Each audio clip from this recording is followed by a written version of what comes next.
Alpha classes દુધરેજમાં આપ સૌનું હાર્દિક સ્વાગત છે। આજે આપણે ધોરણ 10 વિષય ગણિતની સામાન્ય સમજૂતી મેળવીશું તથા સ્વાધ્યાય 1.1નો પહેલો દાખલો આપણે સમજીશું। તો પહેલો દાખલો સમજવા માટે આપણે થોડી સંખ્યાઓના પ્રકાર વિશે જાણકારી મેળવવી જરૂરી છે, જે આપણે પહેલાં મેળવી લઈશું। જુઓ, સંખ્યાઓના પ્રકાર છે। સંખ્યાઓના પ્રકારમાં પહેલો છે પ્રાકૃતિક સંખ્યાઓ। તો જે સંખ્યાઓનો ઉપયોગ વસ્તુઓની ગણતરી કરવા માટે થાય છે તેને પ્રાકૃતિક સંખ્યાઓ કહે છે અને તેને ગણતરીની સંખ્યાઓ પણ કહેવાય છે। આ સંખ્યાઓ એકથી શરૂ થઈને અનંત સુધી જાય છે અને એની સંજ્ઞા છે n। સંજ્ઞા n રાખવાનું કારણ છે ઇંગ્લિશ શબ્દનો જે આંક છે એની ઉપરથી રાખેલું છે। પ્રાકૃતિક સંખ્યાનો ઇંગ્લિશ થાય છે નેચરલ નંબર અને નેચરલ નંબરનો કેપિટલ n। અહીંયા તમારે સ્મોલ n કરવાનો નથી, અહીંયા તમારે ખાસ ધ્યાન રાખવાનું છે કે કેપિટલ n કરવાનું છે। ત્યાર પછી છે તેના ઉદાહરણ 1 2 3 4 5 અને પછી અનંત સુધી। પછી નોંધ કે 1 એ સૌથી નાની પ્રાકૃતિક સંખ્યા છે। તમને જો પૂછવામાં આવે કે સૌથી નાની પ્રાકૃતિક સંખ્યા કઈ, તો તમારો જવાબ આવશે n। પછી 1 એ વિશિષ્ટ સંખ્યા છે। તો વિશિષ્ટ સંખ્યા શા માટે છે આપણે આગળના પોઈન્ટમાં સમજીશું। ચાલો, પછી છે પૂર્ણ સંખ્યાઓ। જો પ્રાકૃતિક સંખ્યા એટલે 1 થી લઈ અનંત સુધીમાં સંખ્યાઓના જૂથમાં 0 એટલે કે 0 નો સમાવેશ કરવામાં આવે તો બનતા સંખ્યાઓના જૂથને પૂર્ણ સંખ્યાઓ કહે છે અને એની સંજ્ઞા છે w। એટલા માટે કારણ કે વોલ નંબર, બરાબર છે। તો વોલ નંબરનો w, કેપિટલ w, તમારે કેપિટલ w કરવાનો છે, સ્મોલ w કરવાનો નથી। પછી તેના ઉદાહરણ છે। ઉદાહરણમાં 0 1 2 3 4 5 અને અનંત સુધી। હવે અહીંયા પણ નોંધ એક છે કે સૌથી નાની પૂર્ણ સંખ્યા કઈ છે, તો 0 છે। ત્યાર પછી છે પૂર્ણાંક સંખ્યાઓ। હવે પૂર્ણ સંખ્યાઓની સાથે તમામ ઋણ સંખ્યાઓ ભેગી કરવાથી બનતા જૂથને પૂર્ણાંક સંખ્યાઓ કહે છે। આમાં ધન પૂર્ણાંક, ઋણ પૂર્ણાંક અને શૂન્યનો સમાવેશ થાય છે અને એની સંજ્ઞા છે z, ઇન્ટીજર, બરાબર ને, ઇન્ટીજરનો z। અને એના ઉદાહરણ છે -1 -3 -2 -1 આ બાજુ અનંત સુધી, પછી 0, પછી 1 2 3, પછી આગળની સાઈડ પણ અનંત સુધી।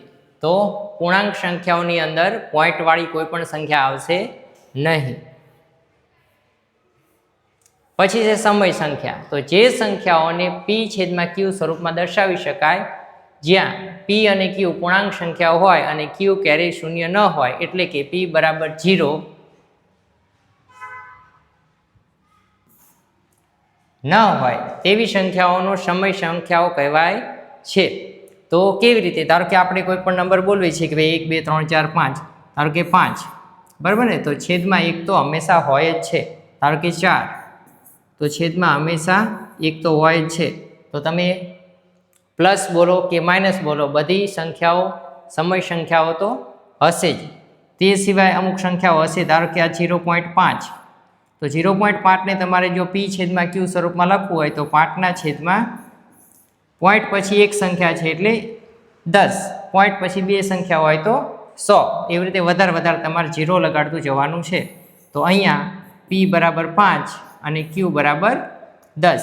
તો આ છે સમય સંખ્યા। સમય સંખ્યામાં તમારે ધ્યાન રાખવાનું છે કે p/q સ્વરૂપમાં લખી શકાય છે, પણ નીચેનો q કદાચ દેખીતી રીતે તમને દેખાતો હોય અથવા ન પણ દેખાતો હોય, પણ તમારે એને સમજવાનો છે કે નીચે હંમેશા 1 હોય છે કોઈ પણ સંખ્યા હોય તો।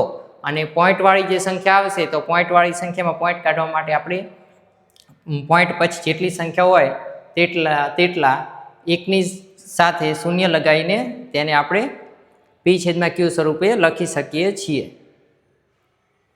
અને એની સંજ્ઞા છે q, બરાબર। ઉદાહરણ છે 2/3 -5/7, 4 અને 0.5, આ તેના ઉદાહરણ છે।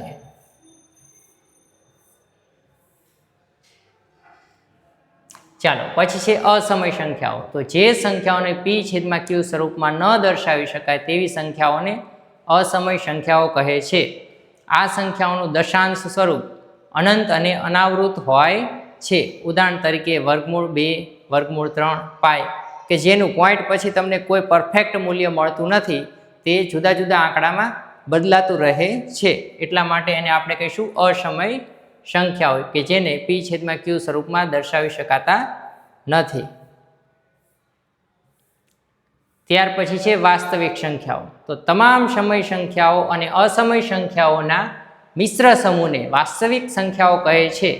સંખ્યા રેખા પર દર્શાવવામાં આવતી દરેક સંખ્યા વાસ્તવિક સંખ્યા છે. તો સંખ્યા રેખા આપણે ભણી ગયા છીએ કે આવી રીતે કોઈ સંખ્યા રેખા હોય છે, અહીંયા 0 હોય છે, અહીંયા -1 -2 -3, આ બાજુ 1 2 3 અને અહીંયા પણ જો 1.5 જેવી કોઈ સંખ્યા હોય તો તે પણ આવી જાય છે. તો દરેક પોઈન્ટવાળી સંખ્યા, દરેક માઇનસ સંખ્યા, દરેક પ્લસ સંખ્યા અને 0 આ બધી જ સંખ્યાઓ જો ભેગી થઈ જાય તો તેને કહેવામાં આવે છે વાસ્તવિક સંખ્યાઓ, રિયલ નંબર. અને રિયલ નંબરની સંજ્ઞા છે r. બરાબર છે. ચાલો, આમાં દરેક પ્રકારની સંખ્યા આવી જશે, પ્લસ માઇનસ 0 પાઈ વર્ગમૂળ 2 વર્ગમૂળ 3. બરાબર છે. પછી અન્ય મહત્વના પ્રકારો જે આપણે અત્યારે હાલમાં પાઠમાં ઉપયોગમાં આવશે. સ્વાધ્યાય 1.1ના જે દાખલા ગણવાના છે તેમાં તમને ખાસ આ સંખ્યાઓ આવડવી જરૂરી છે. તો એકી સંખ્યા, એનું બીજું નામ છે અયુગ્મ સંખ્યા. તો જે સંખ્યાઓનો 2 વડે નિશેષ ભાગી ન શકાય તેને એકી સંખ્યાઓ કહે છે. ઉદાહરણ તરીકે 1 3 5 7 9. તો આ તમારે ખાસ યાદ રાખી લેવાનું છે કે આ બધી સંખ્યાઓ કેવી છે. પછી તેથી આગળ જશો તો તમારે એકમનો અંક, કયો અંક? એકમનો અંક કયો હોવો જોઈએ? 1 3 5 7 9. ધારો કે 1 તો અયુગ્મ સંખ્યા છે, એકી સંખ્યા છે. 11 અયુગ્મ સંખ્યા છે, એકી સંખ્યા છે. એવી જ રીતે 101 તો એ પણ અયુગ્મ સંખ્યા છે, એકી સંખ્યા છે. પછી ધારો કે 3 13 23 103 1003 1,03,000. પછી 5 તો 5 15 25 35. બરાબર ને? કે ભાઈ 1555. તો એ બધી સંખ્યાઓ અયુગ્મ. પછી 7 છે ને પછી 9 છે. તો આ જેનો એકમનો અંક, જે પણ સંખ્યાનો એકમનો અંક આ 1 2 3 4 અને 5 માંથી કોઈ પણ એક હોય તો તે એકી સંખ્યા અથવા અયુગ્મ સંખ્યા કહેવાશે. આપણે એકી સંખ્યા અને અયુગ્મ સંખ્યા નો ઉપયોગ કરી અને સ્વાધ્યાય 1.1ના પહેલા 5 દાખલા શીખીશું. ચાલો, પછી છે બેકી સંખ્યા. બેકી સંખ્યા એટલે કેવી સંખ્યા? કે યુગ્મ સંખ્યા. તો જે સંખ્યાઓને 2 વડે નિશેષ ભાગી શકાય તેને બેકી સંખ્યા કહે છે. અથવા જેનો એકમનો અંક 2 4 6 8 10 હોય એટલે કે 0, તો તેને આપણે શું કહીશું? બેકી સંખ્યા. તો બેકી સંખ્યાનું ખાસ ધ્યાન રાખવાનું, હંમેશા 2 વડે ભાગ પડશે. અને એકી સંખ્યામાં ખાસ ધ્યાન રાખવાનું કે 2 વડે ભાગ પડશે નહીં. બરાબર છે. ચાલો, પછી છે અવિભાજ્ય સંખ્યા. તમારી મોસ્ટ આઈએમપી વ્યાખ્યા છે કે જે સંખ્યાના માત્ર ને માત્ર 2 અવયવ પડે, જેમાં પહેલો અવયવ 1 હોય અને બીજો અવયવ સંખ્યા પોતે, તો તેવી સંખ્યાને અવિભાજ્ય સંખ્યા કહે છે. આ સંખ્યા તમારે ખાસ ભણવાની છે, અવિભાજ્ય સંખ્યા. અવિભાજ્ય સંખ્યાનો ઉપયોગ કરી આપણે લસા ગુસા અને અવયવ પાડતા શીખીશું. તો હરેક વખતે તમને અવિભાજ્ય સંખ્યા હું યાદ કરાવીશ. અને યાદ કરાવવાની આપણી પાસે એક રીત છે કે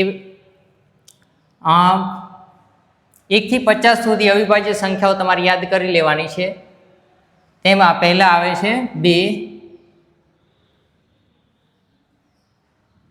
2 3 5 7 11. પછી અહીંથી કટ, પછી 13 17 19, અહીંથી કટ, પછી 23 29, અહીંયા કટ, અને પછી 31 37, અહીંયા કટ, અને પછી 41 43 47. હવે તમારે વારંવાર બોલવાનું છે. હું જેવી રીતે બોલું છું એવી રીતે બોલવાનો પ્રયત્ન કરવાનો છે. બોલશો તો તમને ચોક્કસ આવડી જશે અને આવડી જ જશે.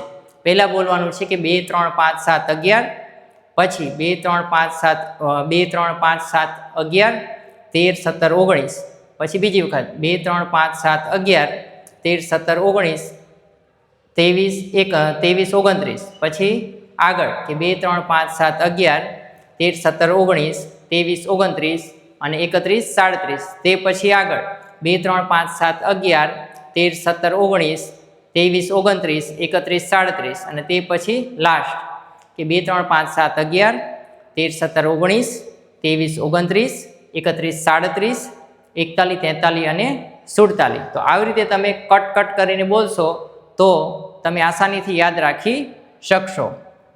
પછી અહીંયા એક નોંધ છે, 2 એ એકમાત્ર બેકી અવિભાજ્ય સંખ્યા છે. હવે જો ધ્યાન રાખવાનું છે કે અવિભાજ્ય સંખ્યાને કેમ અવિભાજ્ય કહેવામાં આવે છે, કારણ કે તેના માત્ર 2 અવયવ પડશે. હવે અવયવ એટલે તમારે ખાસ ધ્યાન રાખવાનું કે કોઈ પણ સંખ્યાને ગુણાકાર સ્વરૂપે દર્શાવી, ધારો કે 4 તો 2 ગુણ્યા 2 તો 2 એનો અવયવ છે, 4 તો 4 એકા 4 તો 1 એનો અવયવ છે, ધારો કે 5 તો 5 એકા 5 તો 1 એનો અવયવ છે, 5 પણ એનો અવયવ છે. તો જ્યારે તમને અવયવ પાડવાનું કહે ત્યારે તમારે એને ગુણાકાર સ્વરૂપે તોડવાનું છે. ધારો કે 5 ના અવયવ પાડવાનું કહે તો તમારે 4 ને 1 5 એવી રીતે અવયવ પાડવાના નથી, ખાસ ધ્યાન રાખવાનું, બરાબર છે. હવે ઉપર આપણે અવિભાજ્ય સંખ્યાની વ્યાખ્યામાં એવું કીધું છે કે જે સંખ્યાને માત્ર 2 અવયવ પડે, તો પહેલો અવયવ ધારો કે છે પહેલી સંખ્યા છે 2, તો જોઈએ આપણે કે 2 અવયવ પડે છે. હા, 1 2 2, પછી છે 3 તો 1 તરી 3, પછી છે 5 તો 1 પંચા 5. તો ખાસ તમારે ધ્યાન રાખવાનું છે કે પહેલો અવયવ જે છે અવિભાજ્ય સંખ્યાનો એ 1 હશે અને બીજો અવયવ સંખ્યા પોતે, અહીંયા 2 સંખ્યા પોતે, અહીંયા 3 સંખ્યા પોતે, અહીંયા 5 સંખ્યા પોતે.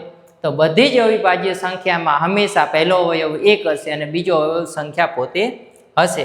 અને આ જ બધી સંખ્યાઓથી આપણે અવયવ પાડશું કે પહેલાં કોઈ પણ સંખ્યાના અવયવ પાડવાનું આપણને કહે છે તો પહેલાં 2 થી અવયવ પાડશું, જો 2 થી ભાગ ન ચાલે તો 3 થી અવયવ પાડશું, જો 3 થી ભાગ ન ચાલે તો 5 થી ન ચાલે તો 7 થી, 11 થી, 13 થી, 17 થી, એમ ધીરે ધીરે આગળ વધતા જઈશું. કોઈ દિવસ વચ્ચેથી આપણે ધારો કે 25 75 છે તો 5 થી ભાગ એના નથી પાડી દેવાના, કારણ કે 5 પહેલાં એનો 3 અવયવ છે, બરાબર. તો પહેલાં 3 થી ભાગ પાડવાના, 25 તરી 75 અને પછી 5 5 25. તો તમારે લાઇન વાઇઝ જ ભાગ પાડવાના છે, અવિભાજ્ય સંખ્યાની લાઇનથી જ તમારે ભાગ પાડવાના છે,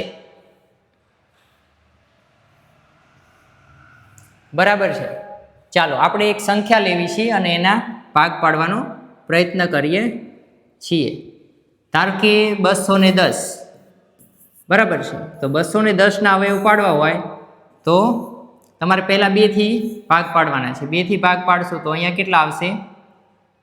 200 ના અડધા 100 અને 10 ના અડધા 5, તો 105. હવે જુઓ, એકી સંખ્યા છે એટલે એના 2 થી ભાગ પડશે નહીં, તો હવે આપણે એના 3 થી ભાગ પાડશું. હવે 3 થી ભાગ પાડવા માટે ચાવી હમણાં હું તમને કહીશ, અત્યારે તમે જોઈ લો કે આના 3 થી ભાગ પાડશો તો 3 તરી 9 અને 1 વધે તો 5 તરી 15. પછી 35 ના 3 વડે ભાગ પડશે નહીં, એટલા માટે આપણે આગળ વધશું, 5 થી ભાગ પાડીશું તો 7 પંચું 35 અને 1 સત્તું 7, બરાબર છે. તો 210 ના આવી રીતે તમારે અવયવ પાડવાના છે, ભાગ પાડવાના છે, બરાબર.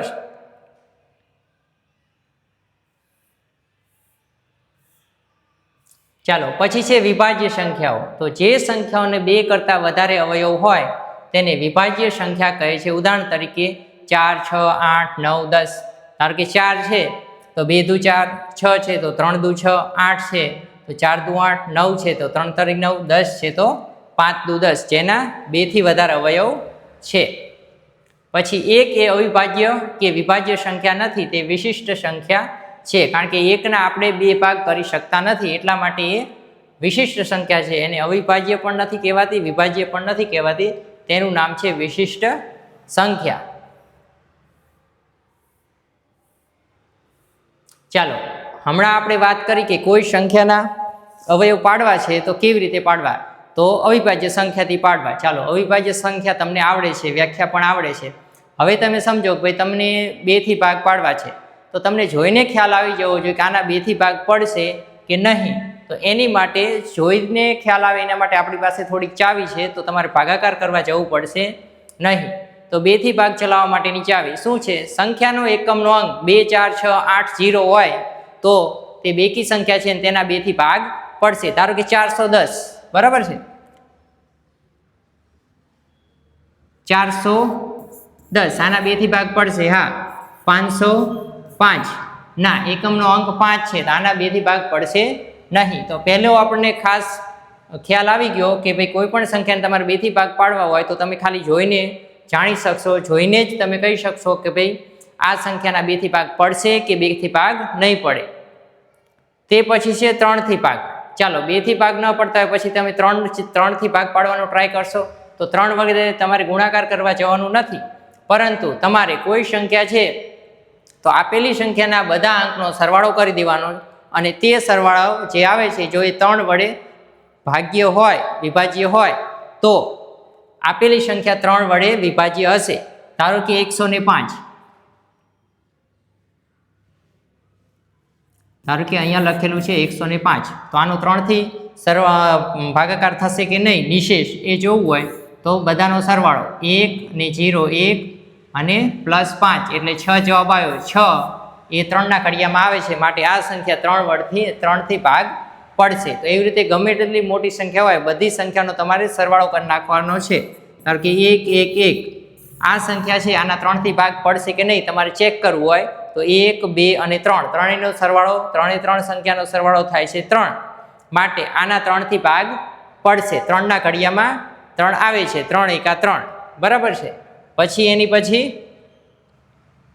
5ની ચાવી. તો 5ની ચાવીમાં તમારે સહેલી છે કે એકમનો અંક 0 અથવા 5 હોવો જોઈએ. એકમનો અંક કેટલો હોવો જોઈએ? 0 અથવા 5. ધારો કે 105 તો 5 થી ભાગ પડશે. ધારો કે 10 તો 5 થી ભાગ પડશે. ધારો કે 1010 તો 5 થી ભાગ પડશે. તો જે સંખ્યાનો એકમનો અંક 5 અથવા 0 હોય તે સંખ્યા 5 વડે ભાગી શકાશે. પછી છે 7ની ચાવી. તો એકમના અંકને 2 વડે ગુણવાથી આગળની સંખ્યામાં ગુણીને આગળની સંખ્યામાંથી બાદ કરો અને જો જે જવાબ મળે છે એ 7ના ઘડિયામાં આવતો હોય તો આપેલી સંખ્યા 7 વડે વિભાજ્ય હશે. ધારો કે 105, અહીંયા આપણે એક ઉદાહરણ લઈએ છીએ કે 105, તો આ છે એકમનો અંક. એકમના અંકને કેટલા વડે ગુણવાના? 2 વડે. તો 5 દુ ને 10, બરાબર છે. પછી આ સંખ્યા કાઢી નાખવાની છે. હવે આને તમારે કરવાનું છે માઇનસ. તો 0 અને 0, તો 0 0 7ના ઘડિયામાં આવશે, આપણે એવું સમજવાનું છે. કારણ કે 7 ગુણ્યા 0 જવાબ આવે છે 0, 7 ગુણ્યા 1 જવાબ આવે છે 7, 7 ગુણ્યા 2 જવાબ આવે છે 14. તો એવી રીતે તમારે સમજવાનું છે. 105ના 7 વડે ભાગ પડશે. તો આપણે અહીંયા 7 વડે ભાગ પાડી જોઈએ ચેક કરવા માટે. તો 7 એકા 7, 3 ઉપરથી ઉતરો 5, 7 પંચું ને 35. તો અહીંયા નિશેષ 7 વડે ભાગી શકાય છે. પછી એક બીજી સંખ્યા છે 343, બરાબર છે, 343. તો છેલ્લા આંકડાને આપણે શું કરવાનું છે? કેન્સલ અને એને 2 વડે ગુણવાનો. 3 દુ 6, બરાબર. હવે અહીંયા માઇનસ કરવાનું. તો આમાંથી 34માંથી 6 જાય તો 28, બરાબર છે. જો 28 છે એ 7ના ઘડિયામાં આવે છે, 7 ચોક 28, બરાબર છે. તો આ સંખ્યા પણ 7 થી વિભાજ્ય છે. ચાલો, ત્યાર પછી આપણે સ્વાધ્યાય 1.1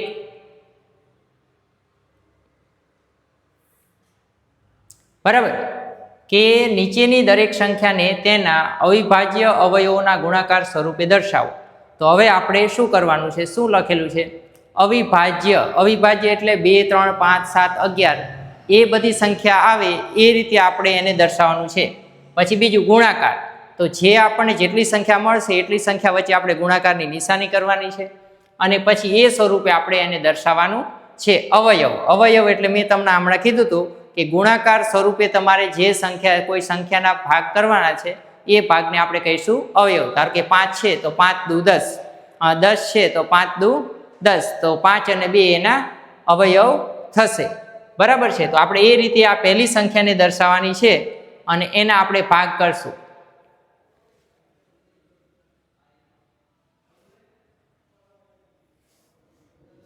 ચાલો, અહીંયા છે 104, 40. તો 140ના તમારે આવી રીતે ભાગ કરવાના છે. તો અહીંયા પહેલાં 2થી ભાગ ચલાવશું તો 140 ભાગ્યા 2 કર્યું તો આવશે જવાબ 70. પછી અહીંયા 2થી ભાગ ચલાવશું તો અહીંયા આવશે 35. 35 દુ 70.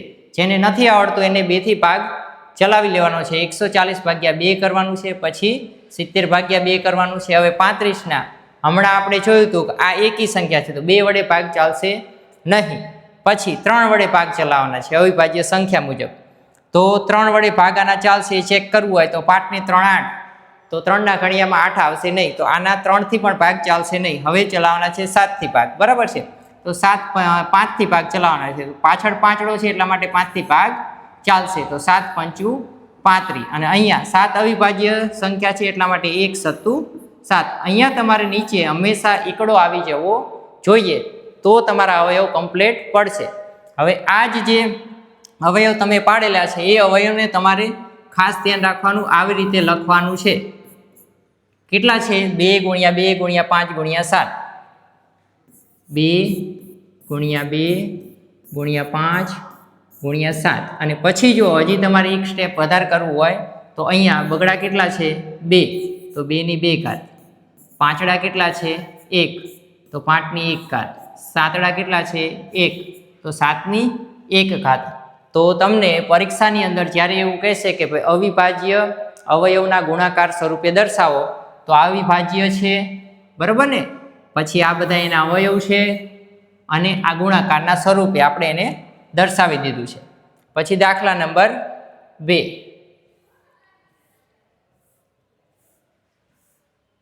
ચાલો, આ સંખ્યા છે 156. તો 156 વિડીયો પોઝ કરી અને તમે ટ્રાય કરો કે કેવી રીતે આના ભાગ પડશે. 2થી પડશે, 3થી પડશે, 5થી પડશે, અને પછી ચેક કરો કે તમારો જવાબ સાચો આવે છે કે નહીં. ધારો કે અહીંયા છે 156. તો 156ના પહેલાં 2થી ભાગ પડશે, આ પડશે 156. આપણે 2થી ભાગ કરવાના છે. તો 7 દુ 14, 1 8 દુ 16. હજી આના 2થી ભાગ પડશે કારણ કે આ બેકી સંખ્યા છે, બરાબર છે. 2 તો 3 દુ 6, 1 તો 9 દુ 18. હવે આના 2થી ભાગ નહીં પડે કારણ કે પાછળનો એકમનો અંક કેવો છે? એકી છે, એટલા માટે 2થી ભાગ નહીં પડે. તો હવે આપણે એના ભાગ પાડશું 3થી. તો 3 ને 9 12. તો 12 એ 3ના ઘડિયામાં આવશે, માટે આ સંખ્યાના 3થી ભાગ પડશે. તો 13 તરી 39. અને પછી નીચે 13 અવિભાજ્ય સંખ્યા છે માટે 1 13 13 એવી રીતે તમારે લખી દેવાનું છે. હવે આ સંખ્યાને તમારે અહીંયા બાજુમાં અથવા નીચે લખવાની છે 156 બરાબર બધા ભાગ 2 2 3 13.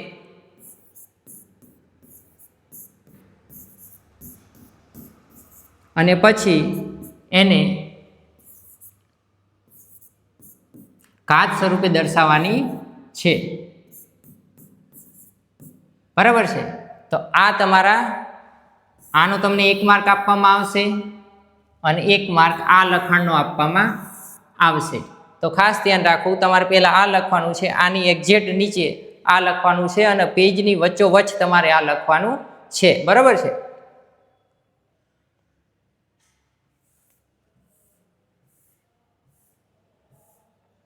ચાલો, હવે છે 38 25. ચાલો, 38 25ના ભાગ 2થી આપણે પાડી શકશું?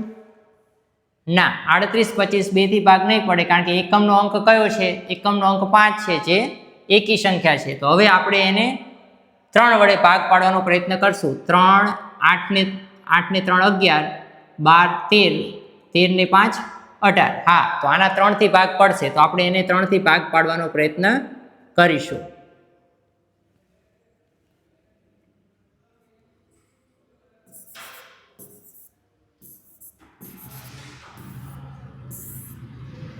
આડત્રીસ 25 3થી ભાગ કરીશું. 1 તરી 3, 3 દુ 6 અને 2 વધશે તો 7 તરી 21, 1 વધશે તો 5 તરી 15. ઓકે, ચાલો, પહેલો અવયવ પડી ગયો છે. બીજો અવયવ આપણે પાડશું. 12 એટલે 2 ને 1 3 અને 7 ને 5 12.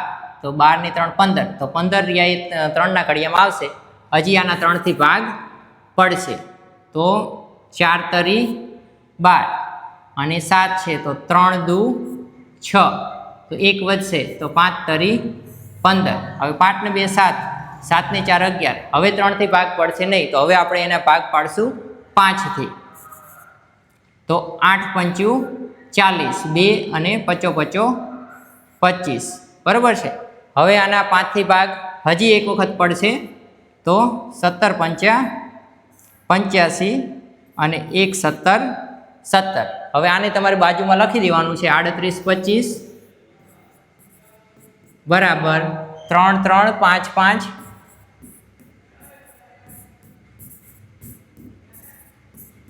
અને 17, પછી એને ઘાત સ્વરૂપે દર્શાવવાનું છે, તો 3 ની 2 ઘાત, 5 ની 2 ઘાત અને 17 ની 1 ઘાત, બરાબર છે। આવી રીતે તમે કરશો તો તમને પૂરા 2 માંથી 2 માર્ક આપવામાં આવશે।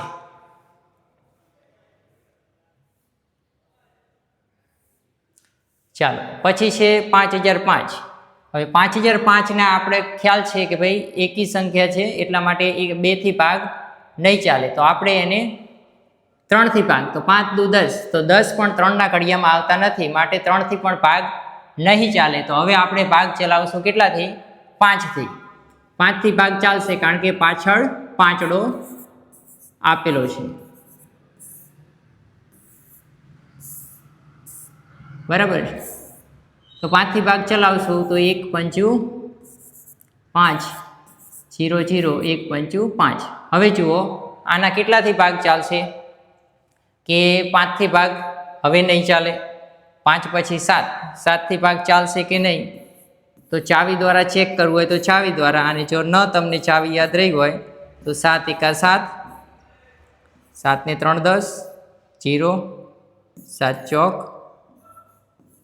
28, 2 1 અને 7 તરી 21, તો 143 સત્તા 1001, હવે આના 7 વડે ભાગ ચાલશે, 7 દુ 14, 3 વધશે, 3 શેષ વધશે, તો 7 વડે ભાગ ચાલશે નહીં, તો હવે આપણે ભાગ ચલાવશું 11 વડે, તો 11 એકા 11, 3 વધશે તો 11 તરી 33, અને અહીંયા 1 13 13, પછી અહીંયા તમારી બાજુમાં એને લખી દેવાનું છે 5005 બરાબર કેટલા છે? 5 7 11 13, 5 ગુણ્યા 7 ગુણ્યા 11 ગુણ્યા 13, બરાબર છે।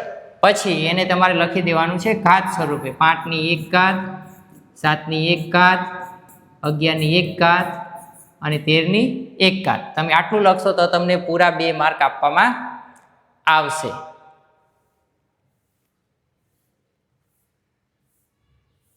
ચાલો પછીની સંખ્યા છે 7429, તો 7429 2 થી ભાગ ચાલશે?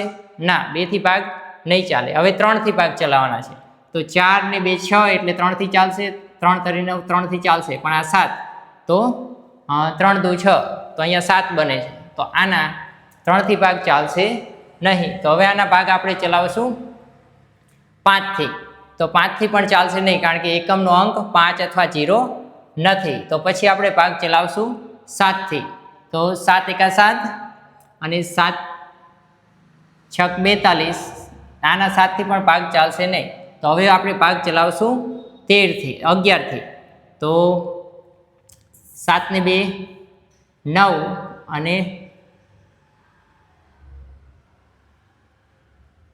7 ને 2 9, 7 ને 2 9, 9 માંથી 9 જશે તો 4 વધશે, તો 4 11 ની ચાવી માટે આ પણ શક્ય બનશે નહીં, 0 અથવા 11 નો અવયવ આવવો જોઈએ, માટે આના 11 થી પણ ભાગ ચાલશે નહીં, તો હવે આપણે 13 થી ભાગ ચલાવવાનો પ્રયત્ન કરીશું કે 7429 બરાબર છે।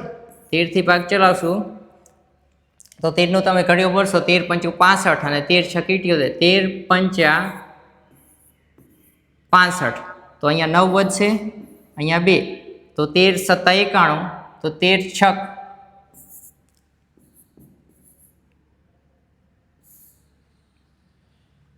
88, 13 સત્તા 91,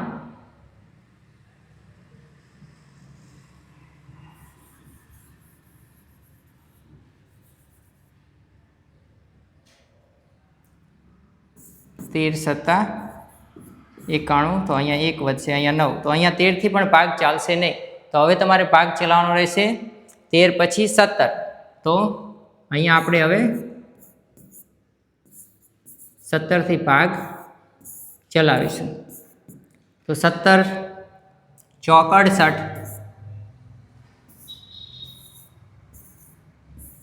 બરાબર છે. તો 68 એટલે 6 વધશે અને ઉપરથી ઉતરશે બગડો. તો 17 ચોક 68, 17 તરી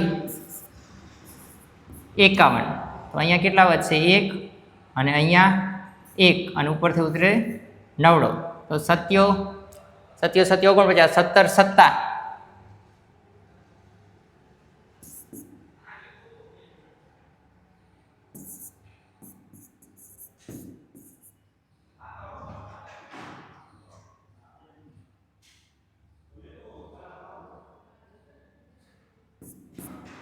119 અહીંયા 119 આવી જાય. 17 સત્તા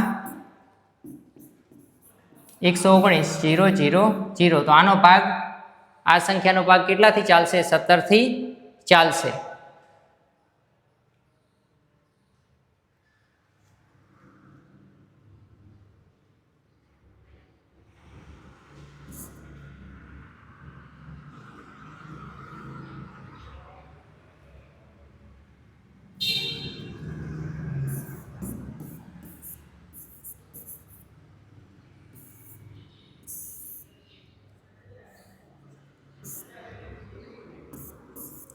સત્તરથી ભાગ ચલાવવાનો છે.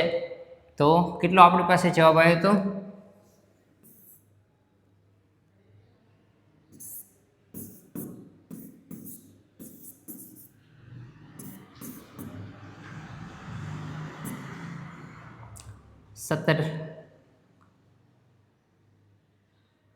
સત્તર ચોક 68,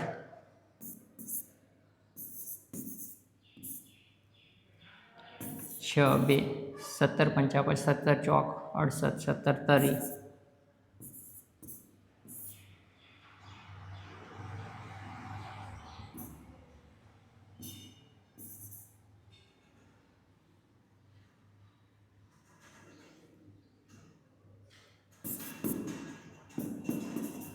437. તો 437 ગુણ્યા 17 એટલે 7429. અને હવે આપણે 17થી ભાગ ચલાવવાનો પ્રયત્ન કરશું. તો 17 તરી 51, તો 17થી ભાગ નહીં ચાલે. તો હવે આપણે ભાગ ચલાવશું 19થી. તો 43 અને 7 ભાગ્યા 19, 19 તરી 57, 19 દુ 38. તો અહીંયા કેટલા વધશે? 5, ઉપરથી ઉતરે 7, તો 19 તરી 57. તો અહીંયા કેટલા આવશે? 19 અને અહીંયા આવશે 23. અને પછી અહીંયા કેટલા છે? 1 23 23, બરાબર છે. આને પછી તમારે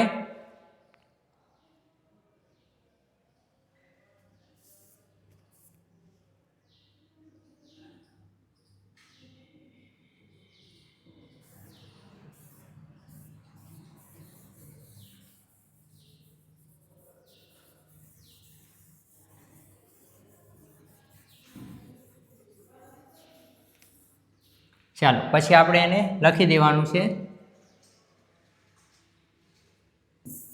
7429 બરાબર 17 ગુણ્યા 19 ગુણ્યા 23, બરાબર છે. અને એને જો ઘાત સ્વરૂપે તમે લખશો 17 1 19 1 અને 23 1, બરાબર છે.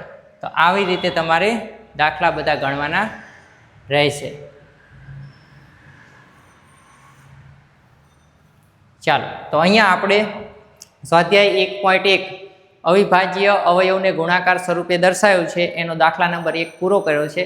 હવે આપણે લસા અને ગુસા, એમાં પહેલાં આપણે લસા વિશે સમજીશું, પછી લસાના દાખલા ગણીશું નેક્સ્ટ લેક્ચરમાં, પછી ગુસા વિશે સમજીશું અને પછી ગુસ્સાના દાખલા સમજીશું અને પછી અસમય સંખ્યાઓ વર્ગમૂળ 2 અને વર્ગમૂળ 3 એને આપણે સાબિત કરતા શીખીશું. તો આજ માટે આટલું. અને અમારા જે આ વિડીયો છે તે જો તમને પસંદ આવ્યો હોય તો તેને લાઈક અને સબસ્ક્રાઈબ જરૂરથી કરજો. અને આગળના વિડીયો જોવા માટે તમારે ડાબા હાથ ઉપર લિંક મળી જશે નેક્સ્ટ વિડીયોની, અને જમણા હાથ ઉપર તમને પાછળના વિડીયોની લિંક મળી જશે.